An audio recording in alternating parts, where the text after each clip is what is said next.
చెప్తా ఏమని అందరికి చెప్తా నేను ఏమని చెప్తావు హనుమాన్ సినిమా తీసిండు జాకు అందరు చూడుర్రి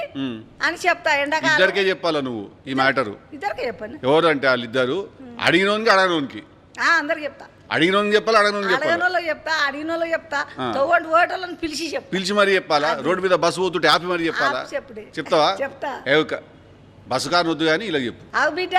ఇలా క్రాక్ అన్నా ఉమర్ ఏమన్నా పిచ్చితనం చేస్తానవా పిచ్చితనం అంటే అది ఉంటుంది జర పిచ్చి పిచ్చి ఉంటుంది సినిమాలో జర క్యారెక్టర్ నాది మనవాడు జర పిచ్చం లెక్క చేస్తుంటాడు బజ్జ బజ్జలా మళ్ళీ లొల్లిలు ఇరుక్కుంటాడు పోయి పంచాయతీలు ఇరుక్కుంటాడు ఆ పిచ్చితనం వల్ల పంచాయతీలకి వెళ్ళి మళ్ళీ బయటపడతాడు ఉంటుంది పిచ్చి పిచ్చి పిచ్చి పిచ్చి సినిమా అన్నప్పుడు అందులో ఎన్నో రకాలు ఉంటాయి మస్తు రకాలు ఉంటాయి పిచ్చి పిచ్చి ఉంటుంది ఈ సినిమా అందుకే క్రాక్ అని పెట్టినాం అని పేరు జాక్ కొంచెం క్రాక్ అని పెట్టినాం అందుకే అట్లా అని మరి హీరోయిన్ రాలేదు హీరోయిన్ వేరే వైపు పోయింది నేను చూసి భయపడి రాలే ఆమె నన్ను చూసి భయపడి రాలేదా